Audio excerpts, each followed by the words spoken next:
The assassin.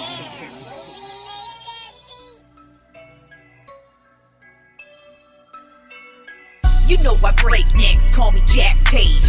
I have no regrets while your life is fading. I'm a crazy fuck equivalent to Satan. When I'm behind the mic, I feel like the greatest. You know I break necks, call me Jack Tate. I have no regrets while your life is fading. I'm a crazy fuck equivalent to Satan. When I'm behind the mic, I feel like the greatest. What up, y'all? You're listening to Sports Talk with Tropp, and I'm your host, Katie Tropp. Well, before we get into it, I just dropped my brand new music video for Call the Shots.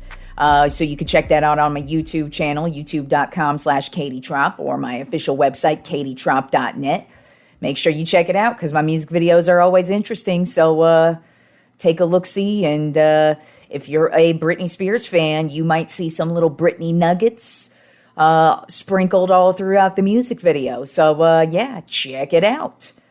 All right, and also Aaron Judge has yet to hit his 61st home run, and I actually do have the Yankee game on in the background, so it's a very good possibility when he comes up to bat, I might not step away, but I will be paying more close attention to that because I really am interested to see him hit that home run. I always love seeing history, and I actually remember when Barry Bonds did it years ago. It took him for fucking ever to get to 61. So this is just how it is. Like, I feel so bad for these guys because, like, all eyes are on them, and you could just tell it's a very tense and anxious situation. And I mean, lucky for Judge, his team has clinched a playoff spot, and they won the AL East. So he doesn't have to worry about that aspect of it, but he still has the pressure of hitting 61 because, you know, not only does he want to hit 61, but, you know, everybody's staring at him right now wanting to see him hit 61. So there's a good possibility that might happen while we're on air, and if it does, you will hear my ass talking about it. But anyways, let's get into football. Let's talk about the Monday Night Football game. My Dallas Cowboys beat the New York Giants 23-16. It was a very boring first half, I'll say that much. It was only 6-6 or 6-3 going into halftime, so it was very uneventful.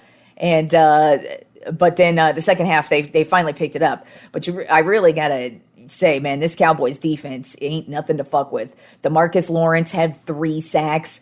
Not Stefan, that's his brother. Diggs, he had an interception to end the game. But a real standout to me, Micah Parsons also had a good game. He didn't get any sacks, but he actually had this huge play where he just pushed over the offensive lineman and was able to fuck with the quarterback a little bit. But then also it was kind of like he scared an offensive lineman into a false start. So he definitely made some big plays, even though he didn't have any sacks. But DeMarcus Lawrence, he had the 3 sacks. But the player I really wanted to point out and who I've really enjoyed watching in every single game so far this season is Donovan Wilson, number 6. Dude is everywhere. He had 9 tackles and a sack in this game, but he seems to be in on every single play. There was that stupid penalty that they called against him. But I just think that was more of a kind of a misunderstanding. I don't think he realized that the football was being thrown to the official. But whatever, he was called for a stupid penalty. But other than that, he has been having a phenomenal season, and I really like what I've seen from him. Cooper Rush, he's just been doing what he needs to do. He's been a game manager. He went 21 for 31, 215 yards and a touchdown. So he just needed to do he just did what he needed to do. Then the ground attack is very balanced, and I really like what I see from it. Pollard had 105 yards, but Zeke also had 78 yards and a touchdown. So that's just a very balanced ground attack, and they both had their moments in the game. Obviously, Pollard's the much more quicker back, but I mean, Zeke played just as much a role as he did in getting the Cowboys into scoring position. And then CeeDee Lamb, his first half was awful and very forgettable. I mean, he dropped this wide open pass that he probably should have had for a touchdown, and even he knew it. Then he had a couple other drop passes in the first half, but he more than made up for it in the second half. He ended up with 87 yards and a touchdown, and the touchdown catch he made was just fucking phenomenal. It was just one of those behind the back catches, one-handed catches, and he just looked looked great doing it, and he really needed to do that because us Cowboys fans were not happy with those drops.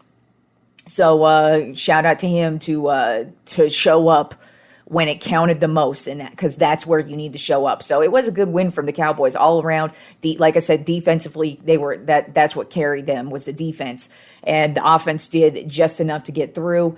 The Giants. Offensively, they look horrible other than Saquon Barkley. Defensively, they don't have much going on. So it is nice that the Cowboys were able to get this win in New York, 23-16. All right, and now let's move on to my top 10 NFL power rankings for this week. Right now, we currently only have 2 teams left in the NFL who are undefeated, and those are my top 2 teams right now. There really isn't much separating them. And so let's get it started with number 1 on my top 10 NFL power rankings this week. I have the Miami Dolphins, who are 3-0. The reason why I put them number 1 is because their wins they've beaten really good teams. You know, they just beat Buffalo 21-19 in a close battle. But then they also beat the Ravens the week before. So they've beat 2 legit teams. Because they're too legit to quit, like MC Hammer. But they've beat some really good teams. Offensively, they look really solid. Tyreek Hill's just fitting right in with them. But Jalen Waddle, he's having another great season also. So just offensively, I really like what I see from the Dolphins. And they are number 1 this week on my NFL power rankings. Then at number 2 on my top 10 NFL power rankings, I have the Philadelphia Eagles. There was no way I was putting them number 1, even though they are 3-0. And hey, they're a legit 3-0. They played a solid game this week. They beat the Redskins. They beat the Redskins football team, Commanders. They beat them 24-8. The defense had 9 sacks on Carson Wentz, so they just really dominated. But Jalen Hurts has really just been carrying this team. Currently, he has 916 yards and 4 touchdowns on the season. I didn't write down how many rushing yards he has, but he's also been killing it with his legs as well. So he's just really carrying this team. It's going to be interesting to see if they're able to keep it going as the season goes on. But I mean, hey, they're 3-0, and even my hating ass couldn't figure out a way to drop them in my top 10, but hopefully they'll lose next week, and that will drop them all the way out of the top 10, maybe. Maybe we'll see. All right, and then number 3 on my top 10 NFL power rankings, the Buffalo Bills. They're 2-1. They're coming off of a difficult loss against Miami. But Josh Allen, he is just having an MVP season so far. He's passed for 1,014 yards and 9 touchdowns. He's also carrying the team on the ground as well. And just overall, the Bills are just probably the head and shoulders the best team in the league. Defensively, they've got it locked in. Offensively, they got it locked in. Their ground attack is probably their biggest question mark, but at this point in time, I don't think it's going to be anything that keeps them out of the playoff hunt. So yeah, I've got the Bills at number 3 this week. Then at number 4 on my top 10 NFL power rankings, I have the Baltimore Ravens. They are 2-1. They're coming off of a big win against New England this week. They won 37-26. Lamar Jackson, he is having an MVP season. And I mean, I know it's tough to say that already with 3 weeks into the season, but he currently through the air, he's passed for 749 yards and 10 touchdowns. And on the ground, he's rushed for 243 yards and 2 touchdowns. So he's just doing some crazy things. He's really carrying this offense. Most of his receivers are just a bunch of no names, so he's really turning them into actual names that we know. And defensively, they're one of the best in the league. They're playing some great defense. It's basically back to old typical Baltimore Ravens football that you expect. Great defense, great on the ground attack, and a phenomenal quarterback just carrying them through the season. Then at number 5 on my top 10 NFL power rankings, I have the Green Bay Packers. Currently, they're 2-1 on the season. They got a big win this week against the Tampa Bay Buccaneers. Yes, it was a sloppy win, but hey, you still got the win and you still beat the Bucs. They beat the Bucs 14-12. It was very odd because it seemed like right out the gate that the Packers were going to get it going offensively. But then it really got quiet as the game rolled on. Now, the Bucs do have an excellent defense, and that might have been more of the issue there. But they still got the win. They still have to work out the kinks with the receivers and Aaron Rodgers, but as the season goes on, I expect them to get better. I mean, you could already see Romeo Dobbs in the last couple of games. He seems to be getting it going more. And so, yeah, I got the Packers at number 5. Then at number 6 on my top 10 NFL power rankings, I have the Tampa Bay Buccaneers. Their overall record is 2-1. They just lost to the Green Bay Packers. I'd say their biggest issue right now are the injuries on the offensive side of the ball, especially that showed this week. I kind of feel like if they would have had at least Mike Evans playing at receiver, they probably would have had enough firepower to score one more touchdown to get the win. So it's really just their injuries that are killing them at the receiver position and also on the offensive line. But Leonard Fournette, with all the talk about him in the offseason, about him gaining all this weight, and is he going to even be a good back this year?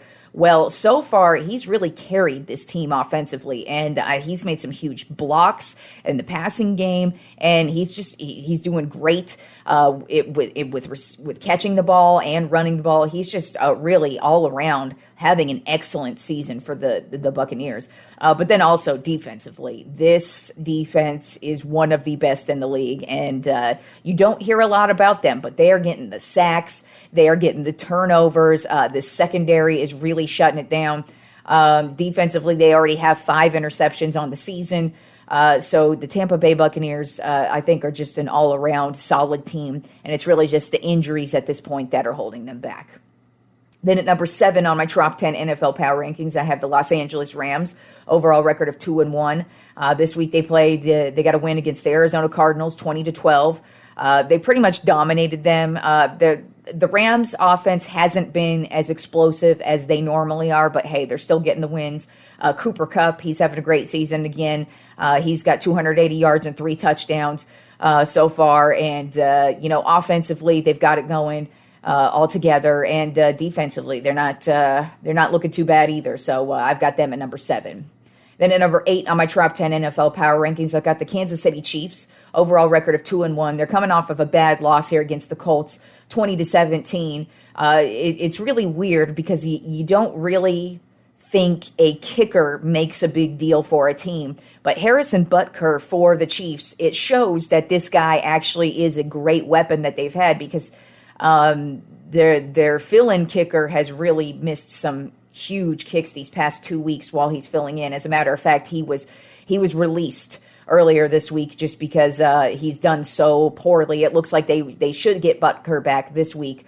But I feel like that cost them a lot in this last game. But also at the same time, their offensive line was not able to hold back that Colts defense. Now, that Colts defense is very good, but Patrick Mahomes was running for his life, and so it's going to be interesting to see if that's kind of the theme of their season when they play teams with a really good defense, if they're going to be able to withstand it, if they got enough firepower, because they used to be able to just kind of default to Tyreek Hill, because when you have Travis Kelce, who's a great weapon, but then you've also got Tyreek Hill, who you could just kind of just throw a little 2-yard pass to, and he could turn it into like a 35-yard gain. They don't have that anymore, and so that's going to be interesting to see if that kind of holds them back in certain games, especially coming up this week against the Tampa Bay Buccaneers. But the Chiefs have tumbled down in my rankings all the way down to 8. Then at number 9 on my top 10 NFL power rankings, I have the Minnesota Vikings. They are 2-1 on the season, coming off of a win against the Detroit Lions, 28-24. It was a battle back and forth. The Vikings, I'm not really sold on them yet, but I mean, once you get down to the 10 area, it is kind of hard to find a really solid team. But I mean, offensively, the Vikings are a solid team. I mean, Jefferson's an excellent receiver. Then they've got Thielen. And I can't remember the guy. Was it Osborne? Is his name Osborne? I'm almost positive his name's Osborne. He's the other guy. But he had a great game this week as well. So they've got plenty of weapons offensively, even though it looks like they're going to be missing running back this week. They still have a good backup running back. And so I think offensively they're going to be able to manage.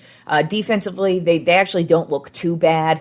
I've got them at number 9 on my Trop 10 this week. And then rounding out my Trop 10 NFL power rankings, which I'm kind of shocked they're already in my Trop 10, but I've got the Jacksonville Jaguars. They are 2-1.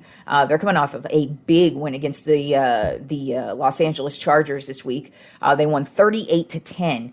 And just offensively, this team is really good. I mean, defensively, they're actually not doing bad either. I mean, they've got a lot of sacks, they've got some turnovers, and they're really holding their ground. I mean, to hold the Chargers to 10 points, it says a lot. But also, Trevor Lawrence, he's having a great season so far. He's passed for 772 yards and 6 touchdowns, and only 1 interception also. So he's really being efficient.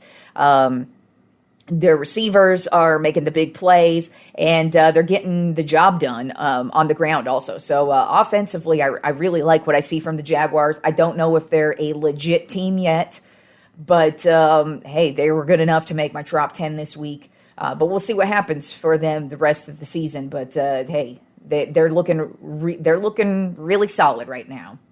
Then just one other little bit of extra news that happened this week in the NFL. Myles Garrett, the defensive end of the Cleveland Browns, he was in a single car accident. He and his girlfriend were in the car, and according to the reports right now, it looks like there was an animal in the road, and he had to swerve.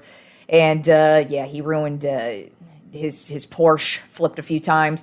I was actually kind of amazed that a big ass dude like Myles Garrett can fit in a Porsche, because that guy's huge. I mean, his one arm, like one of his arms is like my entire body. No lie. Like when I look at him, I'm like, Jesus Christ, that guy is one big ass dude, in a good way too, not a fat ass. Like he's all muscle. And I was just more shocked that he could fit in a Porsche, let alone drive one. But hopefully that is the case, because it doesn't look like there was any drugs and alcohol involved. But when you're driving a Porsche, I wouldn't blame you if you were driving a little fast on these rural roads. I've been known to do that myself. I do drive a Mustang, and it's very fun to drive it fast. So hopefully that's not the case. But I also would not be surprised if a animal was out in the middle of the road, because it was a rural area. I also live in one of those rural areas, so I see a lot of deer on the side of the road, so it can happen. But he is they don't know if he's going to play in this week's game. It doesn't look like he suffered any major injuries, just like a shoulder sprain, it looked like. But so it's looking like he's going to be like a game time decision, or they won't really know until Sunday if he's going to play or not. But he is okay, and so is his girlfriend. And then we have Thursday night football tomorrow night. We actually have a really good game. The Miami Dolphins at the Cincinnati Bengals. Currently, the Bengals are a 3.5-point favorite. I really like what I saw from the Bengals last week. It looks like they finally were able to get things going, at least offensively. And I mean, the offensive line is most definitely going to be a problem for them this year. But they were able to make the Super Bowl last year, so we'll see if they're able to maintain some type of level of decent offense with that offensive line. But Joe Burrow, he had a great game, and Jamar Chase, he's had a solid season as well. So offensively, I like what I see from the Bengals. It's the same thing with the Dolphins, though. But since it looks like Tua's got some issues with a back injury right now, I do think the Dolphins are riding high in our that team. That's kind of it feels like they're due for a loss here. And with the Bengals at home, and with them clicking on all cylinders on offense last week, I've got the Bengals winning 30-20. And then just one little bit of NFL news that I saw just a bit ago before I started recording the podcast. It is so far in the first 3 weeks of the NFL season, every single game has averaged at least 17.2 million viewers. Every game. That's just insane. And then to top it off, ever since the season started, the top 19 most watched shows on television right now are all football games. So it just goes to show that football is king, and that we are consuming it at higher levels than ever right now, because 17.2 million viewers per game. That's crazy. People, even 17.2 million are watching the shitty ass Texans games. Like, that should put it in perspective right there. You know, when we've got a game on tap, let's see, let me look at the schedule here. You know, we've got a game, the Seattle Seahawks at the Detroit Lions this week, okay? They're going to average at least 17.2 million viewers. Like, that's crazy to think, and that's a shitty ass game, but they still go get the viewers. You know why? Because us motherfuckers like to watch us some football. But and speaking of football, let's move on to the college football top 10. So this week's top 10, not much of a shakeup, except for except for the Oklahoma Sooners. You know, that loss they suffered against Kansas State on Saturday, knocked them all the way down to 18, which I was very shocked by because, as I said in Monday's episode, I'm always amused at how highly the AP always thinks of Oklahoma every year. And so it was nice to see them not only get their asses beat this week, but for them to actually tumble in the rankings, as they should have. 18 sounds about right because, you know, it's only one loss to Kansas State, but it's a hilarious loss, and I enjoyed it. So it's nice to not see them anywhere near the top 10 this week, so I don't have to talk about them except for the loss that they suffered and me laughing at it. So, I mean, why does Texas never fall into the Gulf of Mexico? Because Oklahoma sucks. Come on, y'all. All right, anyways, so number one this week, yeah, like I said, there really isn't much change at all in the top 10, just a couple of movements really more towards the bottom. But number one, we've got the Georgia Bulldogs, 4-0. They just beat Kentucky this week. I'm sorry, not Kentucky. They beat Kent. I guess we'll just say that's Kent State, I imagine, who they beat 39-22. So they didn't blow the roof off of them, but they still beat them. This week they're going to be at Missouri. Then at number two, we've got Alabama, who are 4-0 right now, and they just killed Vanderbilt 55-3. This week they will be going to Arkansas, who are ranked 20 and who have always played Alabama well. So I'm going to call that an upset alert game, just because, like I said, Arkansas, they're legit. And while Alabama is an excellent team, don't be surprised to at least see Arkansas play them well, and I would not be shocked if they actually beat them. Then at number three, we've got Ohio State, a team who I actually really haven't believed in, but now I see why they were on the hype train this year for Ohio State. Their offense is really fucking good. Right now, they're 4-0. By the way, Aaron Judge is coming up to bat, so if it sounds like I'm kind of like in and out, I am in and out because I'm kind of looking at the TV, kind of looking away. So we'll see what happens here, but Aaron Judge is up to bat.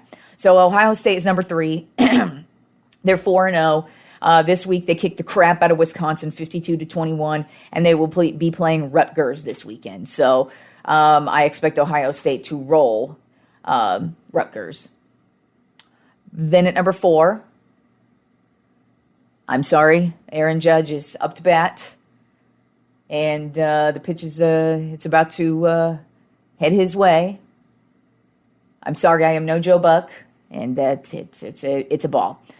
So number four this week, we've got Michigan, who are 4-0. They just beat UMD, Maryland, 34-27. That's actually where Tua Tagovailoa's brother is playing, where he's playing football this year. So and he's actually playing really well. So that's a good watch to be watching Maryland offensively. Strike on Aaron Judge. He swung right through. You could tell this dude really wants to hit 61. We're 1-1 right now. So this week, Michigan's going to be at Iowa. And Iowa's always just they're a weird team. They could definitely pull some upset here, but I don't know. I think Michigan's too good right now, and you really don't want to sleep on Michigan. Here comes the pitch. Outside, ball, 2-1.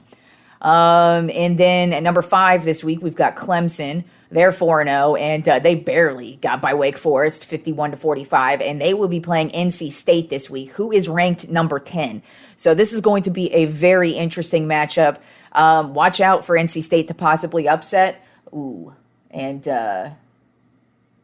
we just get Aaron Judge just hit the ball, so we're at 2-2 for a strike. I'm sorry, he fouled the ball. Like I said, I am no Joe Buck. That's very difficult to be a play-by-play announcer, especially when I'm kind of like half looking, half paying attention. But this is a big moment for baseball, for Aaron Judge, and for the Yankees. All right, here we go. Pitch 2-2. Nope. Ball 3-2. I swear to God, if he gets walked, me and these Toronto Blue Jay fans are going to be really fucking pissed off. He got walked so many times last week. All right, then at number 6 this week on the AP Top 10, the USC Trojans, who barely got by Oregon State 17-14, but they are 4-0. This week they will be playing Arizona State. Foul ball again from Aaron Judge. 3-2 count. Then at number 7, we've got the team who's on fire, Kentucky. They are 4-0. They just beat NIU this week 31-23, and they will be at Mississippi, who is ranked number 14. So this is going to be a big game. Nobody really expected Kentucky to be where they are, and here they are. But I don't know. You might want to watch out for them against Mississippi. All right, here comes the pitch. Oh, no, he throws it to first base. Then at number 8, we've got the Tennessee Vols. They are 4-0. They just barely got by Florida this week, 38-33, and they will be at LSU next week. They have a bye week this week, so there won't be any movement from them this week, but they are ranked number 8. Here comes the pitch, and another foul ball from Aaron Judge. Then at number 9, we've got Oklahoma State. They were on a bye week last week, and so they will be at Baylor this week, who is ranked 16. And this is always a good matchup between the two, Oklahoma State and Baylor. And since Baylor's at home, I'm actually going to be leaning towards them, even though Oklahoma State's coming off of the bye week. But I think Baylor's going to get the win in that one. And then rounding out the AP Top 10 is North Carolina State. They're 4-0. They just got a big win against UConn, 41-10. I'm sorry, here comes the pitch. Oh my God, it's gone. Aaron Judge just hit number 61 live on the fucking air, y'all. He just hit number 61. Aaron fucking Judge just tied Roger Maris, y'all. I was waiting for it. I was kind of hoping it was going to happen during the show, and he just fucking did it. Aaron Judge, number 61. What a great way to end the fucking show. I will talk to you fools on Friday. Aaron Judge, 61 home runs on the season. How about that shit, bitches?